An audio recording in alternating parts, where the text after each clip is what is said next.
We are Steve and Jill. Together, we've been buying and reselling land since the 90s. Our data-centric approach leaves our buyers asking, how can you sell it so cheap? Here on the Land Academy Show, We answer that and more. Steve and Jill here. Happy Friday. Welcome to the Land Academy Show, entertaining land investment talk. I'm Steve and Jack Butella. And I'm Jill DeWitt, broadcasting from the Valley of the Sun. Today's Jill Friday, and she's going to talk about her concept of a reverse bucket list. Yep. Before we get into it, though, It's okay. No. Tell us what a reverse bucket list is. No, we'll just say we're good. We'll dive right in. Before we get into it, let's take a question posted by one of our members on the landinvestors.com online community. It's free. And I got to tell you, back in the day, it was impossible to find real estate on the internet without a mailing address. It still is impossible. It's very difficult now. We developed a tool called neighborscoop.com where all you do is you put in the, it's custom for how we need to find real estate and the facts that we need to know in less than 15 seconds to decide whether or not we're going to maybe take a crack at buying it. Yep. It's called neighborscoop.com. And all you got to do is type in state, county, and the assessor's parcel number, and it pops right up. Yep. Love it. I was personally involved in developing that site, and I'm pretty proud of it. I love it. Luke wrote, "Hey all, I have a few properties that a seller has told me they're willing to sell.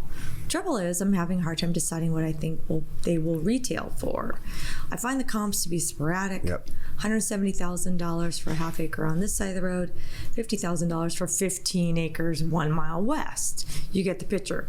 Comps are not painting a clear view. What do you suggest I do in this case? I feel bad calling a realtor when I don't even have a signed contract. Even if I did have a signed deal, it would not likely be a solid price. It would need to be renegotiated. How can I get a better sense of what it's worth? And do I try and kill the deal?" No, you don't try to kill it. Oh, wait. Hold on a moment. Let me explain the try to kill the deal thing. Trying to kill the deal is trying to get the deal, but at a price that's so great, you will buy it and feel great about it because you can't lose. Jill came up with this concept. So I understand with that. Jill personally came up with this concept quite some time ago. She calls it trying to kill your own deal. Yep. What she means is you're trying to get it for such a stupidly low price. First of all, you don't like the piece of property that much. Right. And so you sent an offer for $30,000. They said, I'll take 35. You look up the deal. It's like, you know what? This is probably worth $5,000. Right. So I'm going to try to kill my own deal. So you're going to come out with a number, that's just so crazy low that all right, everything about it's fine. It's just the price. That's the one thing that's doing it. And then maybe this, but you know what? If I can get it for 5 or 8, then I know it'll solve all those issues and I cannot lose. So that's trying to kill your own deal. So you come back and go, look, I don't mean to insult you. I know I said 30, you said 35. I looked it up and I'm like, I hate to tell you this, but because of this, and this, it's not even worth that. It's not even worth my original 30. So, hey, the best I can do is 8. So if that works for you, great. I will lock it down right now. If not, I understand. And I wish you all the best. And you fully go into this knowing that if they say go jump in a lake. They might say yes. They might say jump in a lake. Yeah, and then you're like, you don't care. I don't care. So, well, but they might come back. So I always say, make sure you leave the door open because sometimes, you say, all right, they said, what? Are you kidding? I'm not. All right, that's fine. I totally get it. I understand. It's just what works for me. Hey, please hang on to my letter. And in 30 days, if less than, if in the next month, this month, you decide 8,000 does work for you, I'll have it set aside. If I don't hear from you in a month, that's fine. But otherwise, I'll have it set aside. Kind of give them a timeline, and watch how many times they come back. I've had 10,000 become 1,000 because just exact situation. It's like, fine. I talked to all my family. Nobody wants it. I realize you're right. I'll take the 8. There you go. But this question was more about numbers are all over the place. So there, number one, there's nothing wrong. If you've got a really this is the norm, not the exception. Good feeling like you've got you may not have a signed deal, but you have a number with this person. You've got to have a number that they agree upon. So now the reason you're having this conversation in your head is because I can buy this property. This guy said I can buy it for 30. Now I got to see if I can make 30 work. So even though it's, like I said, even though it's not signed, yeah, that's fine. You guys had a really good conversation. You feel solid about it. 30 is the number. So now I'm like, I have no problem calling an agent going, hey, can you look at this? And I always tell them to, whatever it is, tell them you're just about to close. I don't care where you are in the process. Just like, you know what? I'm just about to close on this deal and I'm having trouble figuring out what the sales price should be. Can you look at it? They don't know. They're not going to dig. They don't know whether you're in escrow. They don't know that the money's already been wired. That's what I like them to think and assume and then go with that. And that's how I would handle this. Because if I really can't pinpoint it myself, I'm going to call 3 of them too, by the way. And hopefully 2 of them have similar numbers. Then I feel good about it. Think about where you live right now. And think about how much you think your house is worth, or the building that you live in is worth, or how much houses in the area real estate is generally worth. And then think about what's going on a mile away. Chances are it's either much more expensive or much less expensive. Think about it, all 4 directions, all around you. That's how real estate is. Every piece of real estate is unique.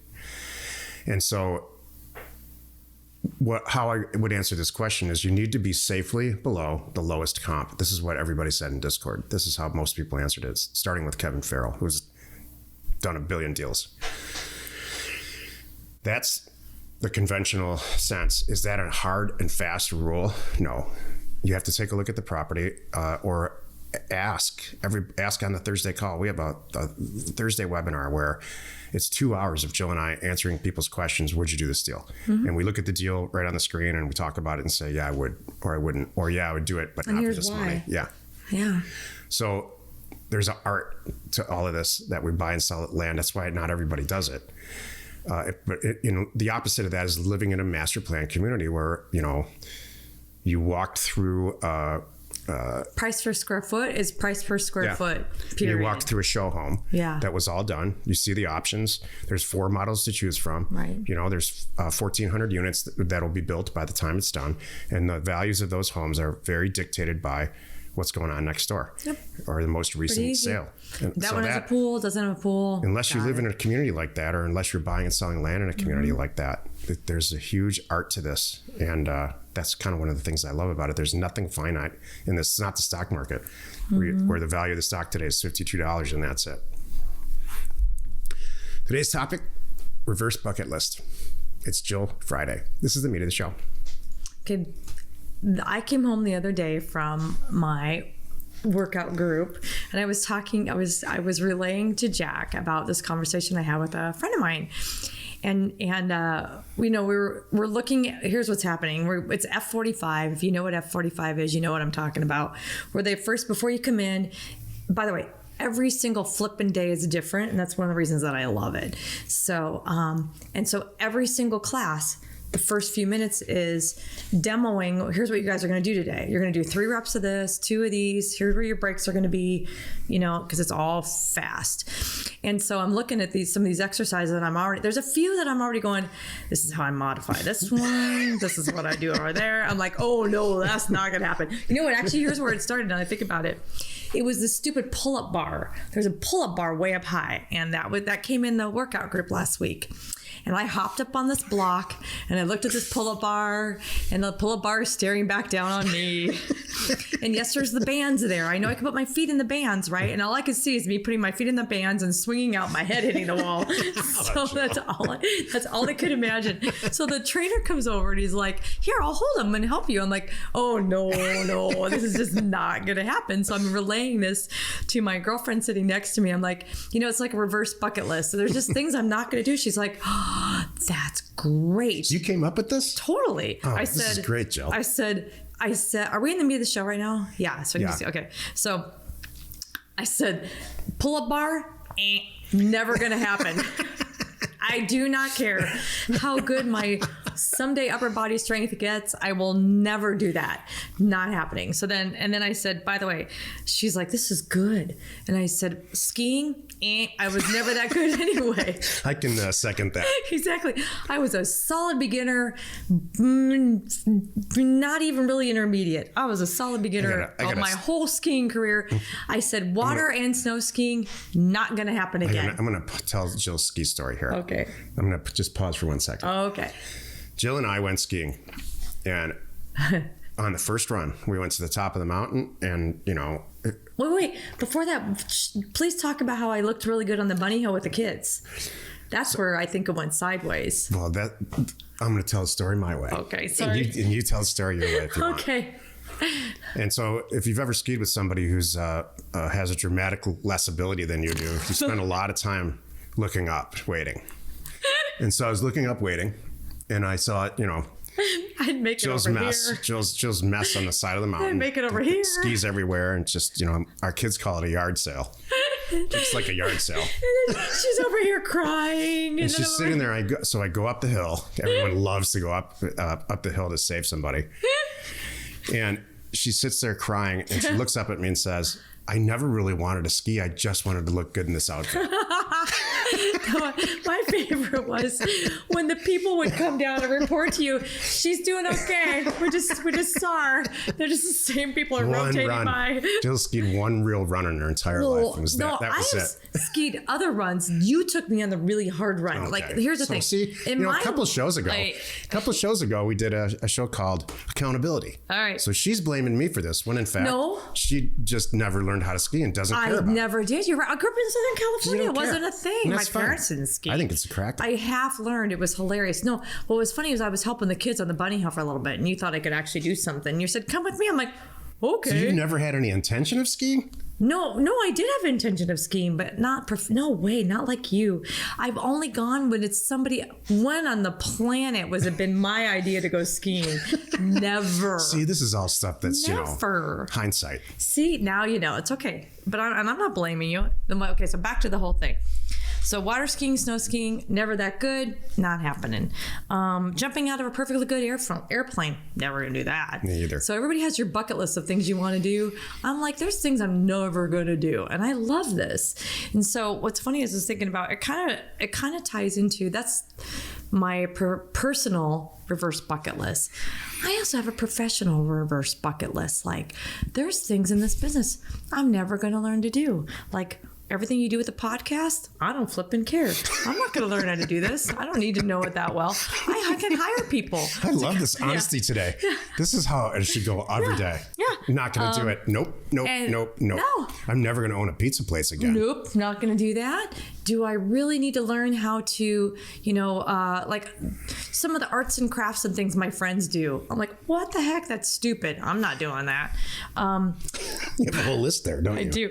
I haven't brought down there's things like in our land business. Demi ranchettes never really worked before. I'm not going to buy any demi ranchettes now, so not happening.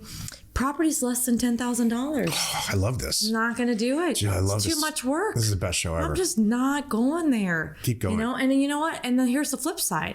Properties that require too much work. I'm not going to do it. Same here. I don't care what the numbers are. I'm not going to undo that mess. I'm just not that guy.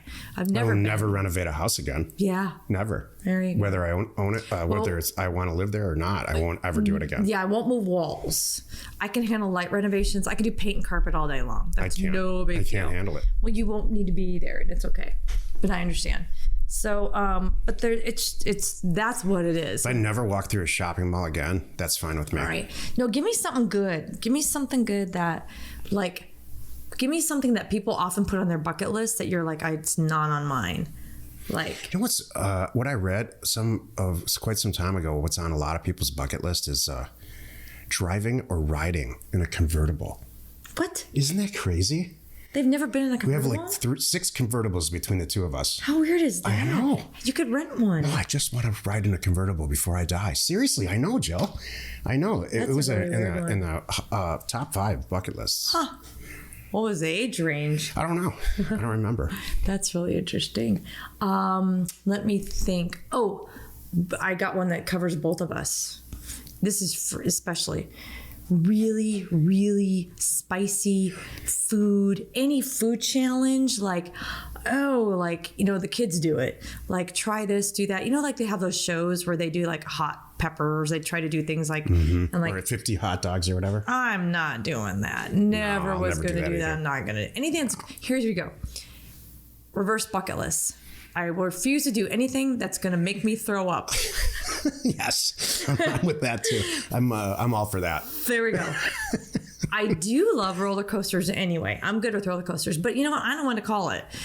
We may or may not have gone to amusement parks in the past with friends and really ripped it up the night before. And yes, felt queasy the next day. So I will only maybe do that ride once and then we're done. That's it. When the kids were real little, we had a different set of friends. Yeah. Than we do now. It revolved around the kids playing sports and the kids that they played with, their parents. We'd all travel and do that. And there was a set of friends that we had past tense that loved amusement parks as much as their children did. And so I don't need to ever go to an amusement park ever again. See, that's the reverse bucket. See, now for me, I will. This is a true story. I do like this. We took all our kids to Disneyland one day. I think it was Christmas Day. It was Christmas time. It was like the day after or something. It was stupid. The busiest day in Disneyland ever. Not just that year, ever. In fact, even the staff were walking around saying, I've never seen it like this. I lasted maybe, an hour? Daddy gave mommy the keys and took an Uber home. I took a freaking Uber from Get the heck out of Disneyland there. to the beach. It's like, To Anaheim to the beach. It took it was dark when I got there. and we stayed till we did the full 1 a.m. thing, the kids and I, and then drove through in and out on the way home. It was the funniest thing. But yeah, so There's no amusement in an amusement park. I'm trying to think what else there's just, you know what, even I don't know, that motorcycle we have out there, I'm not sure about it. Once upon a time I'd hop on a 2-wheel motorcycle. Now I need 3 or 4 Wheels? yes. No, my bicycle, I'm good on that. My bike's electric. I'm learning a lot about you today. But that motorcycle you've got out there is a little too tall for me. I'm not 100% sure I'd be really good on that. So, and I'm okay with that. You know what it is? And I'll end it on this. It's confidence, I think, and knowing what you're good at and not being embarrassed or shy or just say, I'm just not doing that. I'm proud of saying, hey, knock yourself out. I'm not doing that. I fell off of a ladder about maybe a month Weeks. ago. Yeah. And really got hurt, actually. Yeah. And so now I'm like, you know what? I'm just not going to do this stuff. I'm going to hire somebody. Yep. I'm not going to move this stuff around. I'm not going to do anything. My point is, this is my last one, where there's a reasonable chance that I'm going to get hurt pretty good. Yep. Getting on a ladder. That's a good one. I'll get on a short ladder, but not a big one like that, and try to lift something like that. You know, one of the spoils of doing what we do for a living and what you do, listener, what you do for a living is when you start to make a bunch of money, it affords you the opportunity to not do stuff you don't want to do, including having a job or working for somebody you don't like. That's the real win. And so when you start making money and more money and more money, like you can never get out of raising your children. If you could have outsourced that, I would have done it a long time ago. There's some great nannies out there. There's a thing called boarding school. There's a few things you can't get out of no matter how much money you make. Raising these freaking kids is one of them. All right. But as you make more money, you don't have to do stuff like clean your own house. True. Like I'm not sure That's a good one. anyone's ever. I don't do You that. don't need to cook your own food. In our business, I don't answer the phone. Yep. It's kind of nice. All of that. I don't collect the mail. I barely answer the front door. What do you actually? I don't answer the front door. I only do when it's DoorDash and I know what it is. It's kind of like I never answer. Or mommy's popcorn maker got here. I answer that. I'm excited about that. That's about it. So yeah. All right. I think we covered it. Yeah, I think me you too. got the gist of it. So far off topic. I know. That was the topic. Today was just fun. Happy you could join us today. 5 days a week you can find us here on the Land Academy Show. Join us next week for another interesting episode. You are not alone in your real estate ambition. No, you know, the thing about it's just good to think about. And you know, when you could say this whole concept of reverse bucket list is really about things you're not going to do. And I like the way you tied it into your career. When you move up the ladder, make more money, fill in however you look at it. There's stuff you just don't have to do. Now you got people below you, even if it's just you and your own little land business, right? And you hate doing due diligence, man, start subbing that out. Yeah. Look how great that is. You don't have to do it Sub it anymore. It's The older you get, the more free you should be. Yeah. Not the other way around. You should be free of your children leave the house. You should be free. You should have less and less and less and less responsibility. If you're having more responsibility, you got to stop for a second and wonder why. Unless you want it. True. You know, unless you want a lot of responsibility. I don't personally know anyone that's like that, but but maybe, I mean, I'm sure they're out there. I bet there's some people that think that's cool, and we're just not those people. We are going to go right into the ending. Oh. Okay. Psst. Ready? 3, 2, 1. We are Jack and Jill. Information And inspiration to buy undervalued property. We hope you found our content valuable, and we appreciate your support. If you have not already, please check out our channel and hit the subscribe button. And your comments and suggestions help us to create the content you're here for. Hitting the like button helps to support our channel's algorithm and gauge your interest for future shows.